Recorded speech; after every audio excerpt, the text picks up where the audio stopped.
Good morning, class. Today we will start the classification of force. In last lecture, we have discussed about the force unit, and its property. Now, today we will discuss about the two type of forces: contact forces and non-contact forces.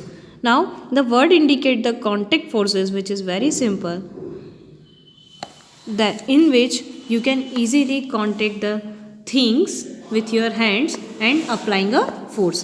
That means the force which exists between contact of two bodies is called contact force.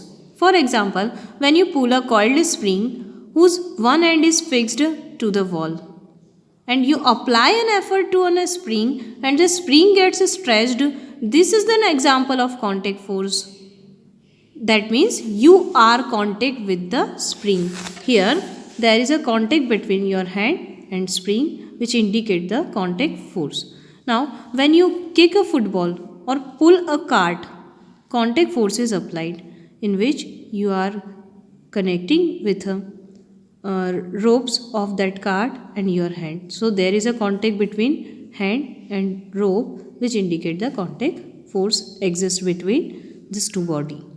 यानी कि जब भी किसी दो body के बीच में contact होता है और फोर्स अप्लाइड किया जा रहा है, बट दोनों बॉडी के बीच में कांटेक्ट है, यानी पहली बॉडी दूसरी बॉडी के कांटेक्ट में आकर फोर्स अप्लाइड कर रही है, तो उसे हम कांटेक्ट फोर्स कहते हैं. So contact force are forces which act only when object are in physical contact with each other. Very simple and bring about changes, जिसमें दो बॉडी एक दूसरे के कांटेक्ट में हो और जिसके फिज़िकल कांटेक्ट में रहकर एक दूसरे पर चेंजेस लाने की कोशिश करें. यानी कि उसकी पोजीशन चेंज करना, रेस्ट है तो मोशन में लाना, मोशन में है तो रेस्ट में लाना, या उसकी डायरेक्शन चेंज करना, शेप साइज चेंज करना, कितने जो भी हमने प्रॉपर्टी पढ़ी थी इस तरह के चेंजेस आ जाए तो वो कांटेक्ट फोर्स कहलाता है. कांटेक्ट फोर्स को हमने फर्दर डिवाइड किया है मस्कुलर फोर्स और फ्रिक्शन फोर्स. मस्कुलर फोर्स मतलब जब आप किसी बैग को अपने हैंड से उठाते हैं या फुटबॉल को किक मारते हैं या बाइसिकल पे पैडल लगाते हैं, तो इन सारी एक्टिविटी में आपने एक चीज़ कांटेक्ट की है कि यहाँ पर आप अपनी मैन्युअली एफर्ट लगा रहे हो. ठीक है. और एक एग्जांपल के लिए आपने देखा कि to apply a force on object, किसी भी ऑब्जेक्ट पर फोर्स अप्लाइड करने के लिए आप अपना मैन्युअली एफर्ट लगा रहे हो. ठीक है, आपकी बॉडी का यूज़ कर रहे हो, तो इस तरह के फोर्स को हम कहते हैं मस्कुलर फोर्स, क्योंकि कहीं ना कहीं ये आपकी मसल्स या बॉडी के थ्रू ही लगाया जा रहा है. ठीक है. तो ये फोर्स आता कहाँ से है? ये फोर्स आपकी मसल्स की एक्शन के कारण आता है, इसीलिए इसका नाम रखा है मस्कुलर फोर्स. यानी the force resulting due to the action of muscles is known as muscular force. Since our body is in contact with object, और मस्कुलर फोर्स में आपने देखा होगा कि आपकी बॉडी उस ऑब्जेक्ट के कॉन्टेक्ट में, इसलिए मस्कुलर फोर्स कॉन्टेक्ट फोर्स का ही टाइप है. We use muscular forces during a walking, running, pushing, pulling, lifting certain objects. ठीक है. अब जो भी एक्टिविटी आपकी बॉडी के थ्रू कर रहे हो, आपकी बॉडी की मसल्स का यूज़ कर रहे हो किसी भी टाइप के फोर्स को लगाने के लिए, तो वो आपका मस्कुलर फोर्स कहलाएगा. और मस्कुलर के साथ साथ ये किसकी कैटेगरी में है? कॉन्टेक्ट फोर्स की, क्योंकि आप जब भी किसी अपनी बॉडी से किसी ऑब्जेक्ट पर फोर्स लगाओगे तो ऑब्वियसली आपकी बॉडी और वो ऑब्जेक्ट कॉन्टेक्ट में रहेगी, इसलिए हम कॉन्टेक्ट फोर्स कहते हैं. ठीक है. Animals like elephants, bullocks perform a various task such as carrying a heavy loads, है ना, प्लगिंग फील्ड्स, पुलिंग कार्ड्स, ये भी मस्कुलर फोर्स है, क्योंकि कहीं ना कहीं इनकी बॉडी से वो फोर्स लगाया जा रहा है. सेकेंड कैटेगरी आपकी फ्रिक्शनल फोर्स. फ्रिक्शनल फोर्स में क्या होता है कि जब मान लो कोई बॉल है वो रोल कर रही है ग्राउंड पर, ठीक है, और धीरे धीरे चलते चलते स्लो डाउन हो गई, तो हमने पढ़ा था कि फोर्स जब भी हम किसी बॉडी पे अप्लाइड करते हैं तो अगला फोर्स जब तक ना लगा दे तब तक वो अपनी स्टेट में चेंज नहीं करेगी. मान लो हमने बॉल को किक मारा तो हमने देखा कि यहाँ पर हमने उस पर फोर्स लगाया, तो वो क्या हो गई है? वो रेस्ट से मोशन में आ गई है. लेकिन अगला फोर्स भी तो लगना चाहिए उस बॉल पर जो उसको मोशन से रेस्ट में ला दे. बट बिना कोई फोर्स लगाए भी हमने एक चीज़ नोटिस की है कि बॉल चलते चलते धीरे धीरे उसकी स्पीड धीरे धीरे कम होती जाती है और वो रेस्ट पोजीशन में आ जाती है. ऐसा क्यों? क्योंकि कहीं ना कहीं उस बॉल पर एक और फोर्स काम करता है और वो फोर्स है फ्रिक्शन फोर्स, जो कि कहाँ लग रहा है, उसकी सरफेस, उस बॉल की सरफेस से और ये रोड सरफेस पर जहाँ वो लुढ़कती है। ठीक है, इन दोनों के बीच में वो फोर्स काम कर रहा है, उसे हम फ्रिक्शन फोर्स कहते हैं। हमने बॉल को इस तरफ किक मारा और फ्रिक्शन फोर्स बॉल को क्या करता है, उसकी जस्ट अपोजिट डायरेक्शन में रोकने की कोशिश करता है। तो फ्रिक्शन फोर्स हमेशा कहाँ लगेगा, जहाँ ऑब्जेक्ट मूव कर रही है उसकी जस्ट अपोजिट डायरेक्शन में दिखता है। ठीक है, the force of friction becomes the surface of the ball and the ground that opposes the motion of the ball and brings moving the ball to rest. और फ्रिक्शन फोर्स उस ball को rest position में लाने की कोशिश करता है। तो इस तरीके से जो भी फोर्स एक्टिंग कर रहा है किसी भी दो सरफेस के बीच में, जिसमें वो उस सरफेस की मोशन का अपोज कर रहा है, उसे हम कहते हैं फोर्स ऑफ फ्रिक्शन। और this force of friction is due to the roughness of surface and the body is in contact. यानी बॉडी कॉन्टेक्ट में होना चाहिए, साथ में दोनों सरफेस के बीच में रफनेस होगी। जितनी ज़्यादा रफनेस होती है उतना फ्रिक्शन फोर्स काम करता है। फ्रिक्शन दैट मीन्स एक ऐसा फोर्स जो उसे रोकने की कोशिश कर रहा है, और जितनी रफनेस होगी उतनी वो ऑब्जेक्ट जल्दी रुक जाएगी और फ्रिक्शन फोर्स ज़्यादा रहेगा। नाउ अब हम नॉन कॉन्टैक्ट फोर्स की बात करते हैं। तो नॉन कॉन्टैक्ट फोर्सेस मतलब ऐसा फोर्स है जिसमें दो ऑब्जेक्ट के बीच में कोई फिजिकल कॉन्टैक्ट नहीं होता।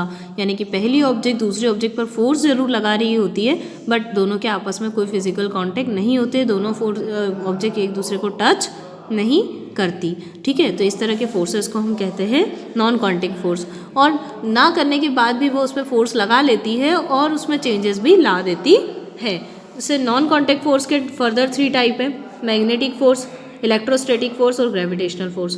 मैग्नेटिक फोर्स मतलब जब आप किसी मैग्नेट को किसी आयरन नीडल के पास लेकर आते हैं, तो आप इसे बिना छुए बस आयरन नीडल को थोड़ी सी डिस्टेंस पर रख देंगे तो ऑटोमेटिकली आयरन नीडल इसकी तरफ अट्रैक्ट हो जाती है। तो यहाँ मैग्नेट ने कोई फिजिकल कांटेक्ट के थ्रू पिंस को नहीं छुआ या नहीं कांटेक्ट में आया, वो डायरेक्टली उसे अपनी ओर खींच रहा है। तो कहीं ना कहीं एक ऐसा फोर्स लगा जो इसके कांटेक्ट में नहीं आते हुए भी इसको अपनी ओर खींच लिया। तो इस तरह के फोर्स को हम कहते हैं नॉन कांटेक्ट फोर्स और मैग्नेटिक फोर्स, जो कि मैग्नेट के थ्रू किसी आयरन ऑब्जेक्ट पर लगाया जाता है।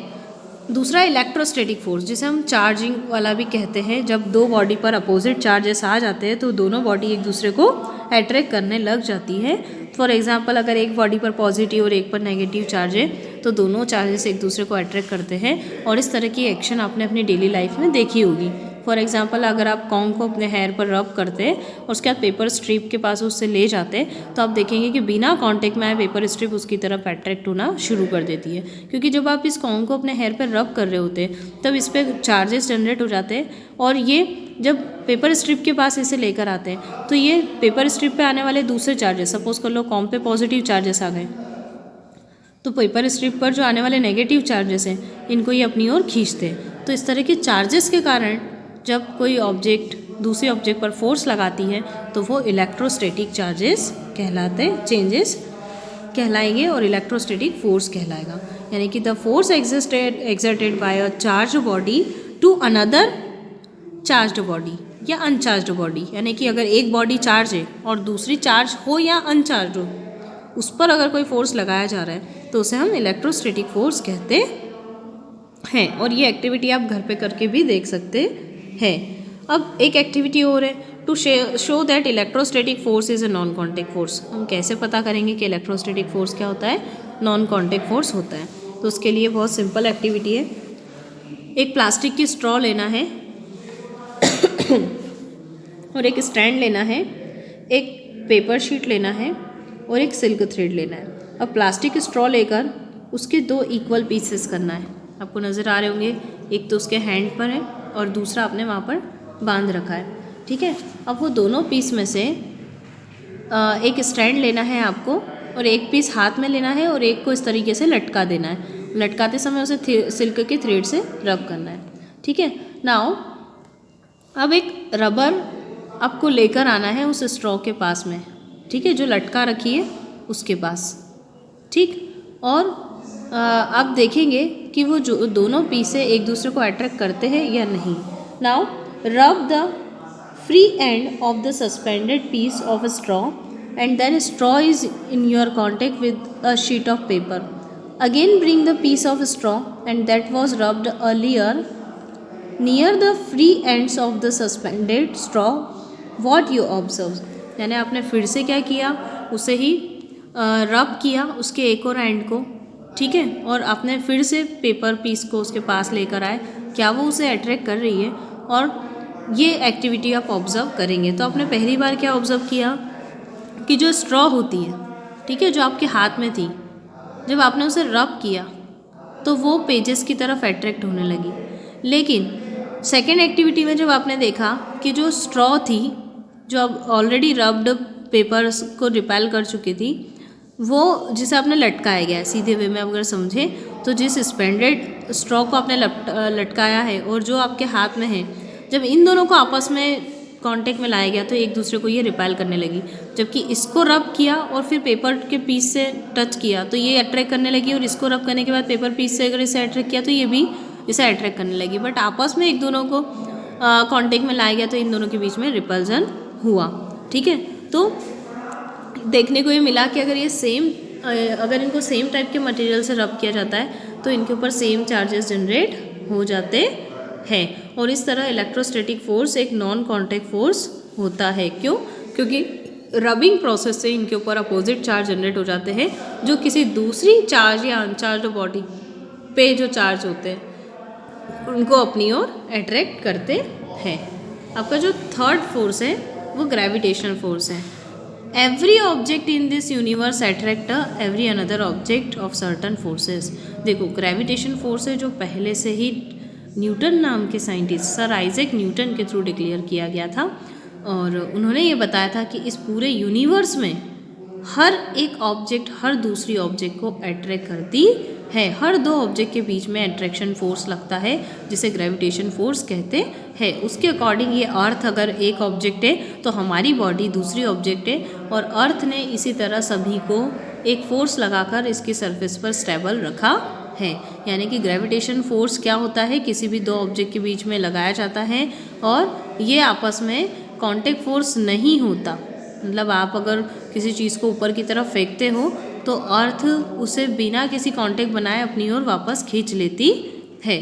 तो इस तरीके से आपने एक चीज़ नोटिस की है, जैसे ये बच्चा बॉल फेंक रहा है तो जब ये ऊपर गया तो अर्थ सरफेस से इसका कोई कांटेक्ट नहीं है, उसके बाद भी ये वापस कहाँ आता है, अर्थ की तरफ आता है। यानी कि अर्थ इसमें एक फोर्स लगा रही है जिसे हम ग्रेविटेशन फोर्स कहते हैं। तो ये जो फोर्स होता है जो अर्थ के अट्रैक्शन के कारण बॉल पर लगाया जा रहा है, ठीक है, इसको हम फोर्स ऑफ ग्रेविटी भी कहते हैं। और अदर वर्ड्स में हम ये कहेंगे कि जो बॉल है या कोई ऑब्जेक्ट है वो तुरंत ऊपर फेंकने पर भी वो हमेशा नीचे की तरफ ही गिरेगी, क्योंकि अर्थ उन्हें अट्रैक्ट कर रही है। अर्थ अगर एक ऑब्जेक्ट है तो दूसरी ऑब्जेक्ट वो है जो अर्थ पर या अर्थ सरफेस पर है, यानी कि बॉल, ठीक है। तो ऑटोमेटिकली इसे अट्रैक्ट करती है बिना किसी फिजिकल कांटेक्ट के, इसलिए ये नॉन कांटेक्ट फोर्स भी हुआ और ये ग्रेविटेशन फोर्स भी कहलाता है, ठीक है। यानी ये अर्थ के थ्रू किसी ऑब्जेक्ट पर लगाया जाता है, इसलिए इसे हम फोर्स ऑफ ग्रेविटी या जस्ट ग्रेविटी भी कहते हैं। Now in next lecture we will discuss about pressure. Thank you.